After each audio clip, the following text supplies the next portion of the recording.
হেফাজতে ইসলামের মহাসমাবেশ ঘিরে রাজধানীর মতিঝিলের শাপলা চত্বর হত্যাকাণ্ডের এক যুগ পার। সে ঘটনায় নিহতদের যাচাই বাছাইয়ের কাজ শেষ পর্যায়ে উল্লেখ করে হেফাজত নেতারা জানান, চলতি মাসেই তাদের তালিকা প্রকাশ করবেন তারা।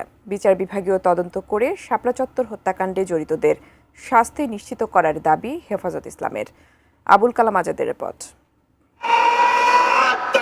2013 সালের 5 মে রাজধানীতে ঢোকার প্রবেশ পথগুলোতে অবরোধ শেষে শাপলা চত্বরে হেফাজতে ইসলামের পূর্ব নির্ধারিত মহাসমাবেশ।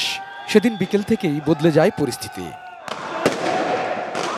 রাতে সমাবেশ থেকে নেতাকর্মীদের বিতাড়নে আইনশৃঙ্খলা বাহিনীর শক্তি প্রদর্শন এক পর্যায়ে নিয়ন্ত্রণ নেয়। রক্তাক্ত হয় শাপলা চত্বর।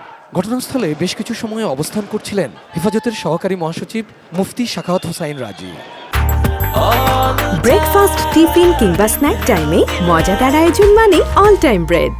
1,54,000 কেউ বলে 56,000 গুলি ব্যবহার করা হলো। প্রচুর পরিমাণে সাউন্ড গ্রেড, মানে হত্যাযজ্ঞের একটা বড় ধরনের হত্যাযজ্ঞ সংগঠিত করলো সরকার, আইন শৃঙ্খলা বাহিনী রাষ্ট্রযন্ত্রকে কাজে লাগাইয়া। জাতীয় দৈনিকে পাবলিশড হয়েছে যে আইন শৃঙ্খলা বাহিনী তাদের গুলির হিসাব দিতে হয়।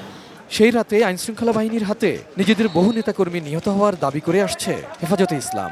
মানবাধিকার সংগঠন অধিকার প্রকাশিত প্রতিবেদনে সমাবেশে 61 জনের মৃত্যুর ঘটনাও প্রকাশ করা হয়। শাপলার রক্তে রঞ্জিত এই মে মাসের মধ্যে হেফাজতে ইসলামের পক্ষ থেকে আমাদের ভেরিফাইড সেই সকল বীর জাতীয় শহীদদের পরিচয় এবং তাদের গৌরবগাথা ইতিহাস জাতির সামনে আমরা তুলে ধরবো ইনশাআল্লাহ। শিক্ষা বোর্ড যেটা আছে, বেফাকুল মাদারিস আল আরাবিয়া, তারা তাদের একটা গবেষণা চালিয়ে দেখলো যে তখন আমাদের 205 জনের মতো মিসিং ছিল। আসলে অনেক লাশ গুম করা হয়েছে লম্বা সময় পর্যন্ত। এটা বলাই যায় না যে সে কি জেলখানায় আছে, না পালিয়ে আছে, না আহত অবস্থায় কোনো হাসপাতালে আছে। হেফাজতের সমাবেশে মানবতা বিরোধী অপরাধে ক্ষমতাচ্যুত প্রধানমন্ত্রী শেখ হাসিনা, সাবেক পুলিশ প্রধান বেনজির আহমেদ সহ 50 জনের বিরুদ্ধে সম্প্রতি অভিযোগ দায়ের করে সংগঠনটি।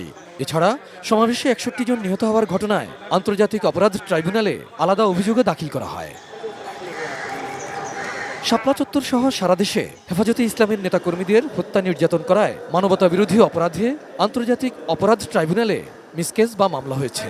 সেখানে ক্ষমতাচ্যুত সরকার প্রধান শেখ হাসিনা ও গণজাগরণ মঞ্চের মুখপাত্র ইমরানের সরকার সহ 9 জনকে আসামি করা হয়েছে। তাদের মধ্যে 4 জন বিভিন্ন মামলায় গ্রেপ্তার আছেন। বাকি 5 আসামির বিরুদ্ধে গ্রেপ্তারি পরোয়ানা জারি করা হয়েছে। এই মামলার পরবর্তী শুনানি 12 মে। রাষ্ট্র যদি উদ্যোগ না নেয় বিচার কার্য পরিচালনা করা সম্ভব না।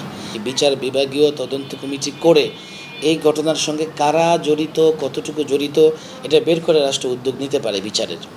Abul Kalam Azad, ATN news, Dhaka.